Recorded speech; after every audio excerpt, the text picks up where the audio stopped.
Thank you again for joining me today on a very wet Wednesday afternoon, which is kind of appropriate given some of the work we've done in the past together. I would be grateful if, for the purposes of our audience, you could introduce yourselves, your name, job titles, and who you work for as well. Laura, can I start with you, please? So I'm Laura Edwards, and I am the Hampshire and Isle of Wight Local Resilience Forum Manager. I technically work for, as in if who pays my wage, Hampshire and Isle of Wight Fire and Rescue Service, but because it's a forum post, I work for a lot of partners, all in the Hampshire and Isle of Wight area, so it's collective. But the Fire and Rescue Service are the ones that pay me on a day-to-day basis.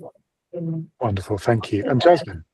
Hiya, my name's Jazmine Chu. I work for the same organisation as Laura, but I am her deputy manager, so I help facilitate with Laura. Excellent, thank you.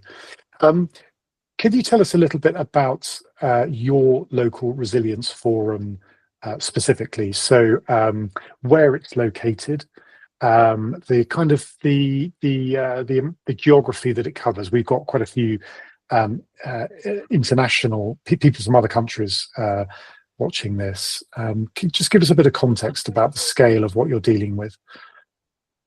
You're going to tell? I'll take that. So local resilient forums are part of the legislation in the UK, slightly different in Wales, Northern Ireland and Scotland, but in England they are based on police force areas. So there's 38 police forces, so there's 38 local resilience forum. And for us, we're in the south of the country, quite a large population, so bordering on 2 million, and it's got lots of interesting partners in it because we're one of the very few local resilience forum that have an island. So you've got the Isle of Wight included in our population, including the area we cover, and then we've got 2 cities as well, which is again fairly unusual in that we've got Portsmouth and Southampton as big urban conurbations. We do also have Winchester about halfway up. For anyone who's been to Winchester, that's quite a nice small market village type city. Conurbations you might all be used to.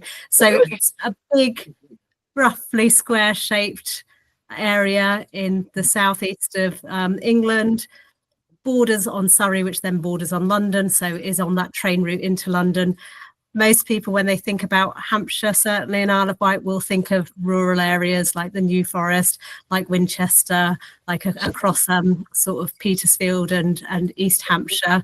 But as we've talked on, there's also quite a lot of urban areas with Portsmouth, Southampton, and the levels and expectations in cities like you see everywhere in the UK, with perhaps a slightly more elements of new arrivals, deprivation, and a bit more urban risks, which is what we're obviously very interested in, the risks. But we're all in it together, so everybody in Hampshire and Isle of Wight who works in emergencies or risks, we collectively do that work together, which is the basis of the forum. So we try as much as possible to be working for all the communities in Hampshire and Isle of Wight, even though they obviously have their own slightly different risks and they will have their own demographic background and things like that. Great, thank you. And Jazmine, what do you think are the kind of core responsibilities of any local resilience forum, not just yours? What does that mean to be a local resilience forum?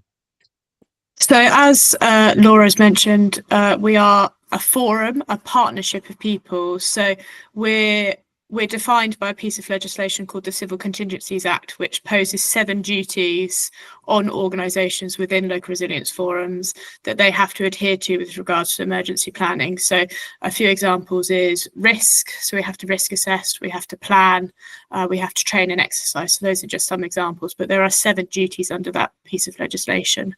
That legislation also defines who is what's known as a Category 1 and Category 2 responder. So a Category 1 responder are your blue light services. They're organisations that respond to all incidents. And then you have your Category 2 responders, who are your kind of your lower tier down, so you're like utility companies, your transport companies. So organisations that would be involved in an incident response if an incident impacted kind of their sector. So say, for example, there was an incident on a train line, the Network Rail would have responsibilities to respond to that incident because it impacts their area. But they don't have responsibilities to respond to all incidents because they are designated Category 2 responder. So the forum itself is basically bringing those people together to plan, prepare for incidents and risks within our local resilience forum area, so that when something happens, we have people who are adequately trained, who understand our plans and procedures, so they can respond most effectively to that incident response. That's great, thank you. And one of those responsibilities that you identified there under the Civil Contingencies Act is preparation and rehearsing and exercising. Can you give us a sense of the scale of the exercises that you're both responsible for? Maybe Laura, you can pick that one up. So Jazmine mentioned the blue light services, but then there's also health. So all of health is mostly a Cat 1, the complexities of health. So all the local authorities are Cat 1 responders, and people like the Environment Agency and Maritime Coast Guard Agency. So if you imagine all of those organisations are out there exercising every day. We're sat in a fire station today. Somebody tonight will be out the back exercising, effectively doing that. So all of those organisations constantly exercise at a level.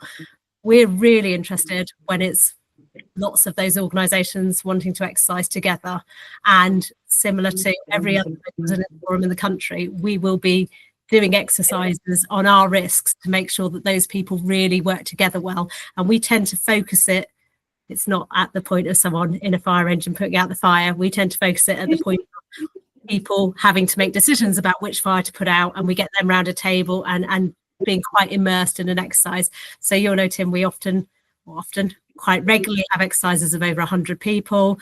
Our big one every few years is more like 300, 400 people. And when you build in things like observers to that, people who are assessing it, and the learning we try and draw out of it. So I'd say around 100 is our usual bog standard. Let's get together and do something. Slightly bigger one, we're trying to make it cover lots of different areas and bring that together. So we've talked about having an island and the mainland and different cities. When we're doing something in lots of those places for an exercise, it naturally builds up the numbers. And we're doing an exercise next month or so, which we're doing it over a number of days. So we've had a few exercises this year already. We're doing another one in autumn. So again, you're getting that sort of like 100 people in a room every few days, and that is built up. There's not really that much point in exercising if you haven't trained them. So one of the things Jazmine's hugely responsible for is pushing people through before they come to the exercise, where they have to hopefully realistically imagine that something's gone wrong. We tell them how everybody should work together when something goes wrong beforehand. So there's quite a big training program that goes behind that, and you're talking again in the hundreds every year of people coming through that training program, and then hopefully having the chance of exercising at the end of it. That's great. And so you've got your kind of regular usually small exercises. I mean, they're still quite large, and then every couple of years you have a much bigger, even bigger exercise. Can you paint a picture for us about what that looks like? Because you're definitely not sat around a table then, are you? You're distributed across different sites, and what does that kind of look like for someone who's never seen an exercise before? I'm happy to take that. So as you've mentioned, there are different types of exercises that you can do. So you get, tabletop exercises, walkthrough exercises. The exercise that you've mentioned, that large scale, we call it a live-ex. So it's a large scale multi-agency exercise where we test our strategic and tactical elements of a response. So we're not talking about the operational response, which is your emergency services on the ground, putting out the fire, standing in the floodwater.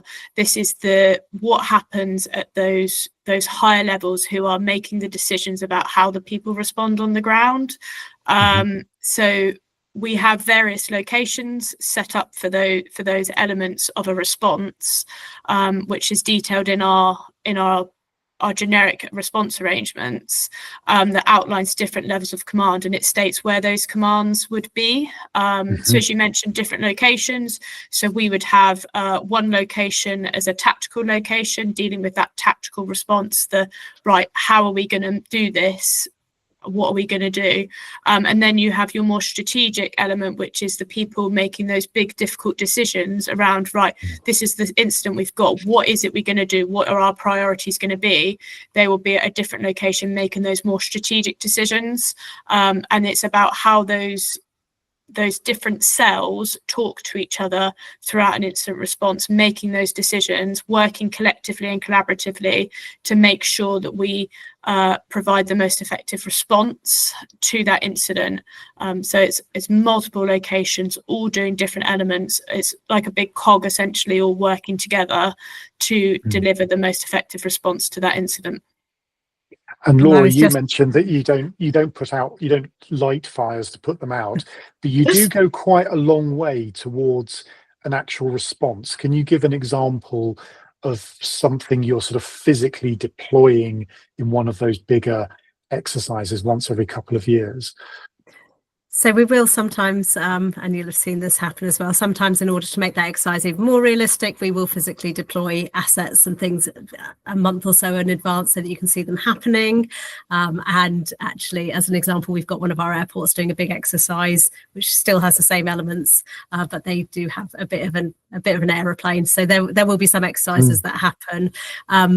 The thing I was going to say, though, is so we will have tactical things happening everywhere, and we'll have the strategic, and like, you know, they'll be talking to each other, and we'll be trying to get a feel for what's happening on the ground. So there'll be some things that we've simulated to replicate what's happening on the ground. But we also have specialist groups of people who come together. So media cell, scientific and technical advice cell, we'll have a logistics cell, we'll have an evacuation management cell. So you've got all those people as well looking at how they deploy things. And we very often say, and you know, we'd expect everyone to do that, if in an exercise you're being asked to do something and you don't know, you don't have to pretend, phone up the person you would get to do that normally and ask them. So a common one might be, we want to evacuate people to this place, and we want to set up that place as a rest centre where they can go to, and we need to get staff there. Well, on the day of the exercise, when that call comes through to you, ring the person you'd normally ring and say, well, how often would it get? And ask them to ask how many people there are. So even without physically deploying, the way that we encourage people to exercise is use the contacts and things you have. Tell them it's an exercise. We don't like to upset people too much. Sure. But actually, it's about going through that process as well and trying to get those things in and out.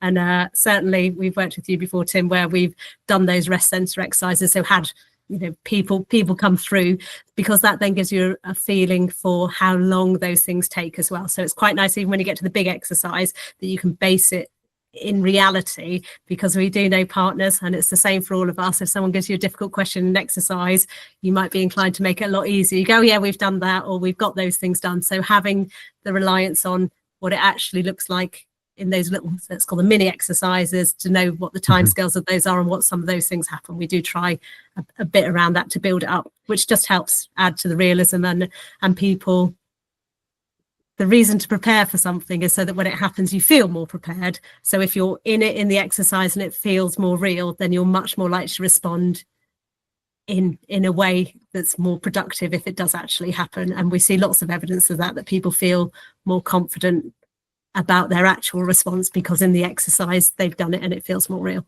As you'll all know, you probably all did like fire drills at school and stuff, didn't you? So it's only the same principle on a much bigger thing. If you've done it a few times, you feel like, oh yes, it's not an exercise to make people feel under pressure or do things wrong. You exercise it in the same way we exercise anything, so that it becomes like muscle memory, the things that you do in that area. If that makes sense. It does. That's great. Thank you. And then final question, one for you both here. And this is the $1 million question.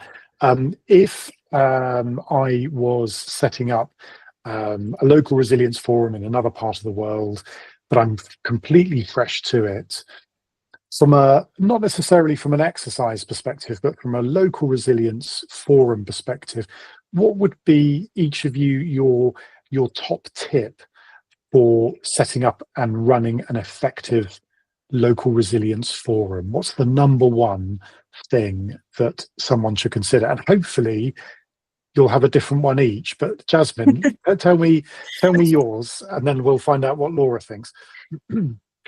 So just to confirm, so you're looking for a local resilience forum generally rather than specific to exercising? Yeah, just in the day-to-day running, or the kind of building energy and enthusiasm behind it. So I think for me, adequate resourcing and finance to support the day-to-day running of a local resilience forum is key. It's one of the challenges we face as local resilience forums is around funding, to be able to secure the work that we do. It's not just about getting people together to have a chat. There's a lot of work that takes place that requires time and dedication. And the only way you can effectively secure that time and dedication is if you have the funding in place to be able to resource it. So being able to, pay for the staff time to be able to plan, train, all those sorts of elements is key, along with the funding that's required to deliver successful exercises. So, buildings and facilities, equipment, all those sorts of things are key, and they then translate into that incident response, making sure that we have the right people trained effectively to be able to deliver those exercises can only be done through having the right level of resourcing available. Yeah, that's great. Thank you, Jazmine. And Laura, assuming that hasn't taken your top two, we talked about resourcing, funding. Is there a third? I think though Jazmine said it's not just about having a chat. Actually, that is the first thing. It's about relationships, and for places that don't have local resilience forum, it's nothing mythical. You would expect those people who might have to deal with really big stuff together to already be talking to each other. So if you're sat somewhere and your fire, police and local authority equivalents and ambulance have never sat down and said, oh my goodness, what if this thing happened and we had to do it, then a local resilience forum is probably not going to solve any of your problems. But the first thing you have to do is make sure that those agencies who might all be there together and might have to be making decisions that affect each other are talking to each other. So the things that happen the best for us is when all of those organisations who buy into this idea of a partnership are talking to each other, are doing those things. And again, it's not rocket science, it's going to feel terrible. Responding to a really big incident is exactly what you'd expect it to be. The first thing you want people to do is come to that one place and talk to each other, or pick up the phone and speak to their equivalents in the other agencies. So actually the whole purpose of us coming together is so that we respond more effectively, we can help communities quicker, we know what's going on, and lots of the way that we work about stuff is so that people tell each other. So actually right at the heart of why you're doing it, and that should be everywhere without local resilience forums or not, is things work better when everyone involved is talking to each other. And absolutely for us, and we buy into it as like an emergency planning principle, if you talk to each other before it ever happens, it's probably going to be better on the day when it does happen. So we often talk about in training and exercising, you're meeting these people, you're going through that process with them, you're feeling those emotions and doing those actions, because if this is 3 a.m, there's nothing that feels nicer than looking across the room and seeing someone you've met before in that circumstance. Right. And me and Jazmine have both been there at 3 a.m, and you see a friendly face and you think, oh God, yeah, now I remember what that organisation does and they might be all right. And that is the fundamental principle of why we get together, so that in the heat of the moment, and I'm not being funny, that's what the public expect from us. The public, I think, would be horrified, and of course not in this country, but if anywhere else there's things happening that go wrong and people have never met before or thought that thing could have gone wrong, I think you're opening yourself up to asking why. But right back, if you peel it all the way back, it is lovely when people pay us, it is lovely when we have funding and we can do lots of things that help that. You get right back to the principle that it's about people should talk to each other before something goes wrong, and then hopefully when it's going wrong, people's lives get saved quicker, people make the right decisions, people go through that process, and our communities are effectively a bit safer. So yeah, for me, I think it's all about relationships and that willingness to share, which for some of our partners is more tricky than for others. Of course, yeah. Well, that's great. Thank you both very much for your time.